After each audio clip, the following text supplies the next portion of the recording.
Okay, so the lesson I'm going to start with today is about FICOs. And you might think, why would we talk about FICOs? Well, you know how important it is to get leverage in investing in real estate. And part of getting leverage, the most common way, is to get regular bank loans.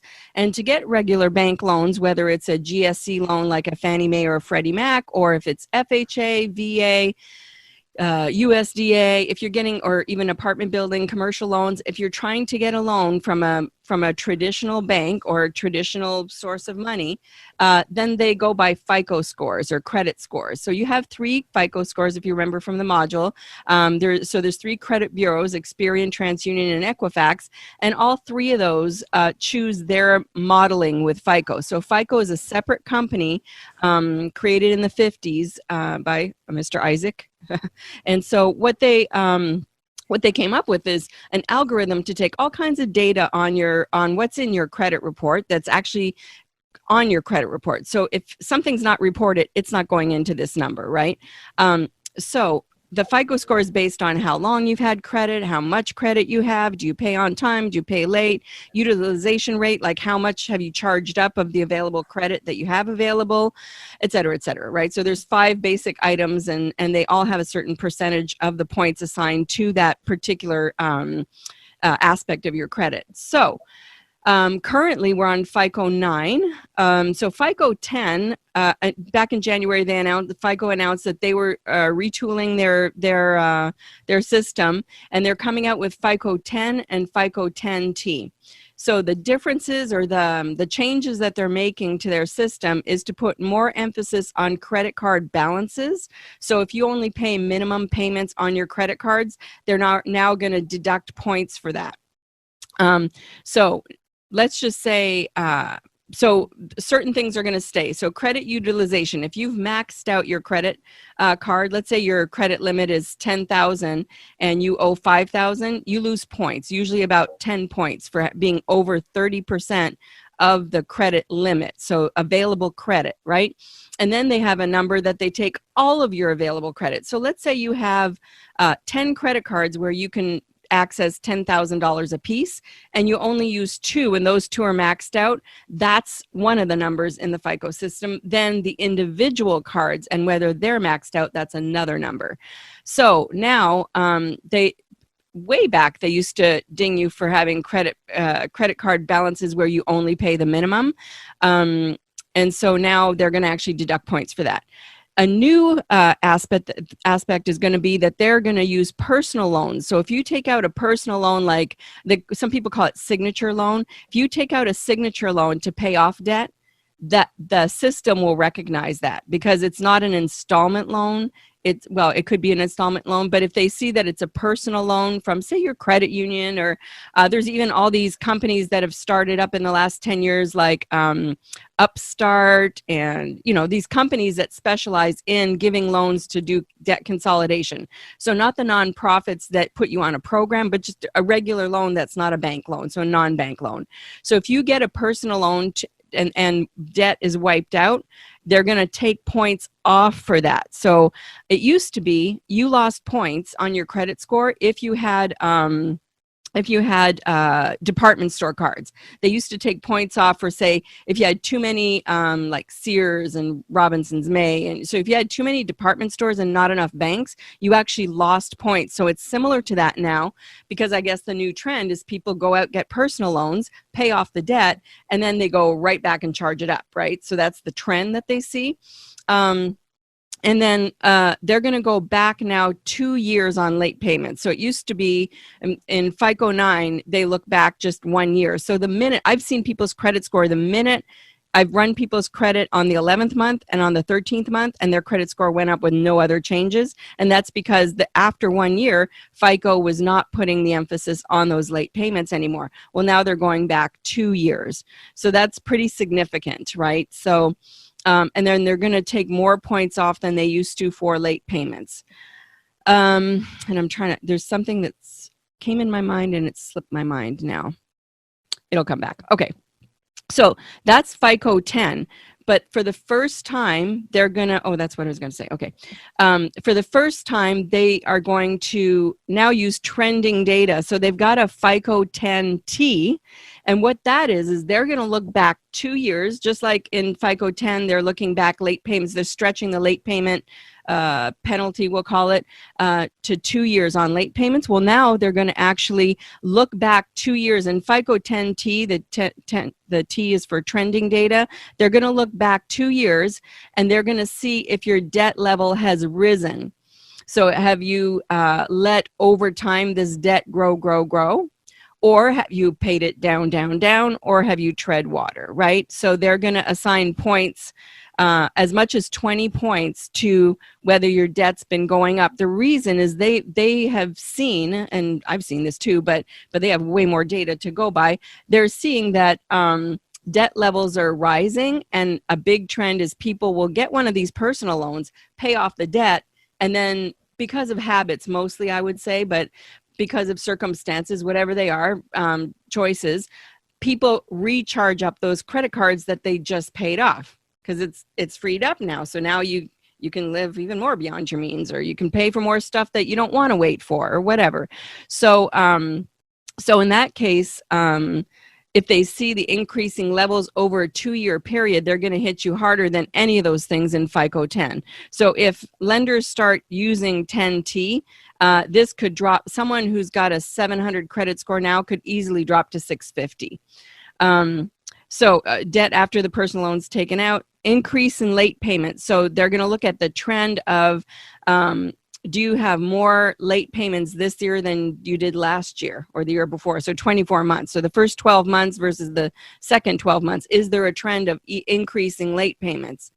So that also will come. So there, and I'm not sure that that's all, because they don't reveal everything that they put into their algorithms, but that's basically the big thing coming. So I have people, for example, that are looking at refinancing, but they want to fix their credit score. They want to increase their credit score so they can get a better interest rate. Because if you have a 740 credit score right now, and you owe, say, $600,000, you would get something like 3.5% 30-year fixed. But if I have a client, makes good money, low debt ratio, but had one late payment last year, beginning of 2019. So I'm looking to repull his credit as soon as that's a year old, because as soon as this kicks in, he's going to be in trouble because he has also debt load.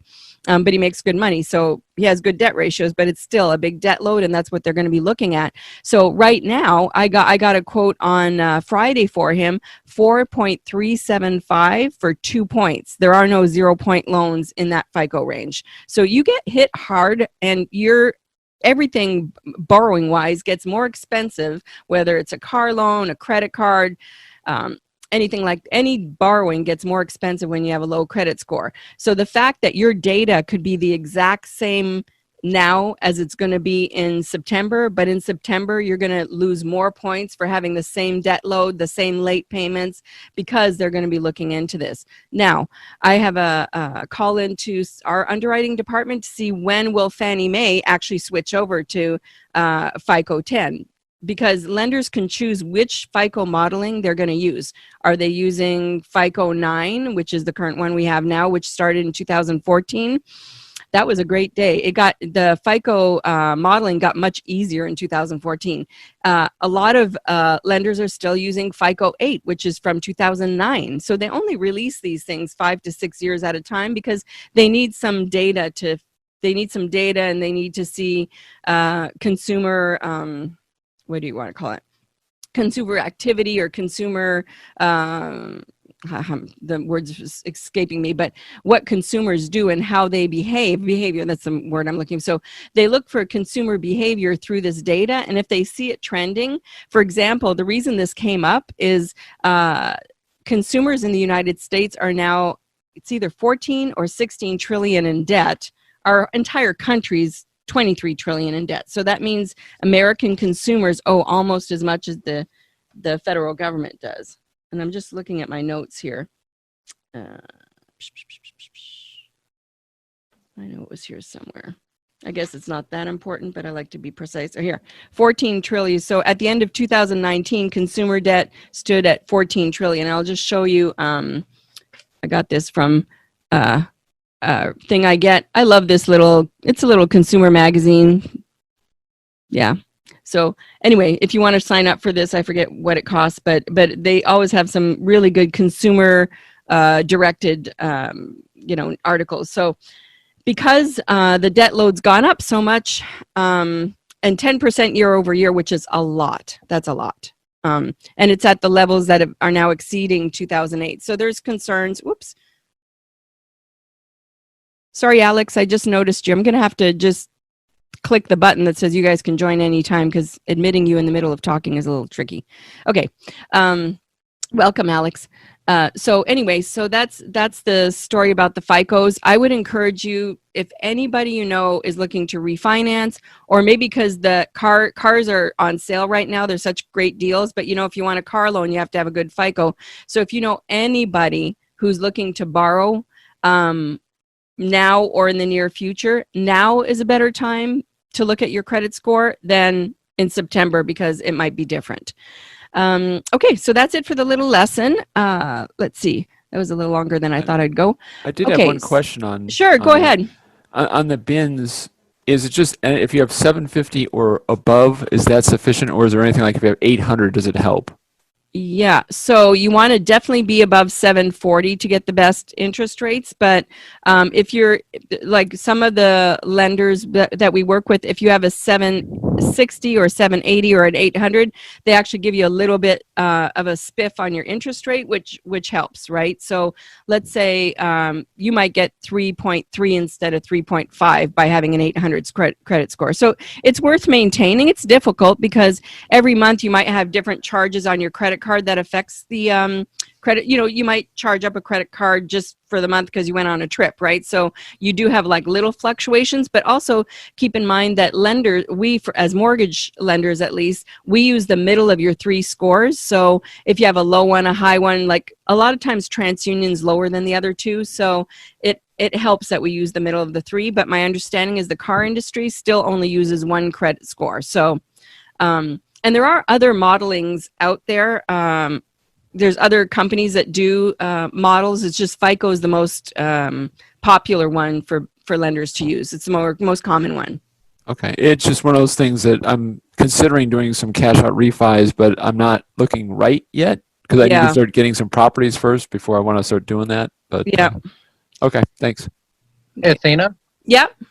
That actually is relevant to the question I was going to ask at the end of our class, but you can, if it's relevant for our discussion, we can talk about it. But if not, I'll ask later. Okay. I'm going through a refi. Well, I'm trying to help my friend get on track with her finances. Okay. I don't know a whole lot, but I do know get out of, don't pay credit cards, don't be in credit card debt, and don't pay PMI. So she's got a $300 PMI right now. Right. And so she's been paying on it for a few years, so now she's over 80% LTV. So we're going to refi. We were going through a bank to refi. Her credit score is 660. She can't qualify. The bank says she can't qualify, even though she's got like $200,000 in equity. Right. I don't understand how that works. And I said, okay, well, can I qualify? Well, are you on the title? No. Okay, is she going to sell you the home? No. I just want to refi, and I want to pay for it. I want to do it. Right. I said, okay, so they're doing it. They're going through that process. So me and her are going to be on the title. Only I am going to be on the mortgage. I really don't know the mechanics of it, but I do know that we're getting out of the PMI and we're getting about a 3.33, I think, interest rate. Something like that. That sounds right. So the only thing now is that you're going to be on this loan, and forevermore we have to justify this loan. And so if you're not going to buy property for a year, it's okay. But if you're going to buy property within a year, the problem is they're going to count that entire payment against you. Right. That's what my question is going to be. What is the situation? I mean, okay, her and I are partners. So once this comes off of her credit, she's still got negative credits on negative dings on her credit report. Okay, because of a late payment or something a year ago or whatever. So whatever, she's got 660. Now, when this loan is paid off in her name, will her credit go up, or will it still be low because if we can get her credit score up, then we've got purchasing power with her credit score. And then she's got the cash for the down payment. That's where I get my cash for down payments is from her. So, right. Okay. we're partners in this. I just don't know the best way to go about it. Yeah. So, depending on what your debt ratio is, this might be saddling you for a very long time, right? So that would be my biggest concern. And I could look at her credit and see what could you do to bump up her credit score. Like if she has anything that she owes 30% or more on, like if her credit limit, if she has credit cards that she owes more than $3,000, 30% of the credit limit on, that's usually 10 to 20 points a piece, right? Yeah. So that would be an easy way to bump up her score. I wish I would have known this. I did talk to her, but one of the easiest ways to bump up your credit score is to charge a little bit on, take 3 or 4 credit cards, right? Charge and pay in full for 6 months, and you'll gain 100 points on your credit score. Well, 60 to 100, depending on what else you have on the credit report. Right. And that might be a better plan, just to pay that PMI for the next 6 months, so she can refinance in her name and free up my credit for the future purchases. Yeah, because you're really going to strangle your qualification. Right. That's what I was so concerned about, because I'm already at like 40% debt ratio. Yeah, which if you buy rentals and they have rental income, your debt ratio will be okay. But you're right, you're on the edge, right? So you don't want to. This is definitely going to ruin that. And now you're going to have to depend on other people to qualify for the loans for properties that you want to buy, right? Yeah, right. That's what my concern was. I just didn't know how to go about it. Yeah, so I should check her credit, just see what she can do to fix it. Because that's better long-term for you and for her. So back to your question, if that loan gets paid off, it'll add a couple of points to her credit score, but because there's no more mortgage being paid on her credit in the data, being mixed into the data, every big payment that you pay on time and the quality of the credit. Remember what I said about department stores are like the lowest level of credit quality, and then they're saying personal loans are going to be hit pretty hard because they know what that's all about now. Like they didn't know before, but now they've put it in the algorithm. So, the mortgage is like the car loans that are paid on time or in full, mortgages, student loans a little bit, so these are all bigger payments that are longer term that you show that you pay on time, right? That's the good quality. So if we wipe that out and there's not a new mortgage replacing it, gradually her credit score would go down if she doesn't have any other big payments that she's paying on time. I see. Okay. Yeah, she does have another mortgage in North Carolina, so that's okay. But okay. But I think the best thing is to get her down to 30% on the one debt that she does have. I think it's down below 30%, but I'm not sure. And then also something about 6 months paying those credit cards every month for 6 months. Ideally, choose 4 of them. And the computer does not know whether you charged $1,000. I mean, it knows, but it doesn't give any more credit or less credit or whatever for the amount of debt. All it knows is you charge and you pay in full. And you want to pay it in full before the actual due date. You know how you have a due date, but even if you pay it a couple days late, it's not really a late payment. Like if you're over 30 days late, that goes on your credit report, right? But But if you pay it before the due date, it actually gives you a few points more. So you want to look up when the due date is, or even the credit report will say the last time they updated that credit item is right on there. So let's say the last updated date on say the Visa is 4/17. You'll see it right on the credit report when they last updated. That's the reporting date that they send in. So you need to pay it before that time. Right. Okay. Right. But yeah, pay, even if it's $20 and you pay it in full, you do that for. When I was going through with the refi guy at the bank, they came up because I have these 4 credit cards that have recurring charges, $4, $10, something like that, recurring charges, just subscription, just to build up that credit, right? Right. And then he came up with it. It's like, oh yeah, you've got this outstanding credit for $4 here and $10 here. It's like, yeah, but it's paid off at the end of every month. Well, yeah, but it's outstanding. Okay. Well, should I pay it? Should I schedule it to pay off right when it hits the bank? Does that give me more credit points on my FICO score? You said to pay it off before the Right. due date, but what if I pay it off like 2 days after it hits my account? Does that even give me more points? So so not really due date. Look at their reporting date. Well, I would do the due date just because they're not clear on whether they actually give points before the due date or before the reporting date. I would do before the due date just to be safe. Yeah. Okay. Got it. Great. And that's Thank why you. people say, why is it I pay this bill every month in full, right? But it's on my credit report, right? It's because you pay it slightly after when they report it to the credit bureau. If you pay it before, you never have a balance on the credit report. Right. Got it. Okay. Right? People I get get it. real frustrated with that. And it's like, I don't I make did. up the rules. I just, I did too. I got this one revolving charge for $4 and they commented on it. It's like, what? It's paid out. I mean, that's the only reason for that charge is to have that credit card active. Right. To build up my score. So and that's the other you get thing. People will go through and cancel out their credit cards, which hurts them because first of all, you get credit for longevity. So if you cancel, let's say you close out a Sears card you got 20 years ago. Well, now if you close that out, you've taken the 20-year points, or the history has been terminated. It's no longer going to report as an open, viable credit card, right? So now you've hurt your credit score because you took away the longevity part. Right.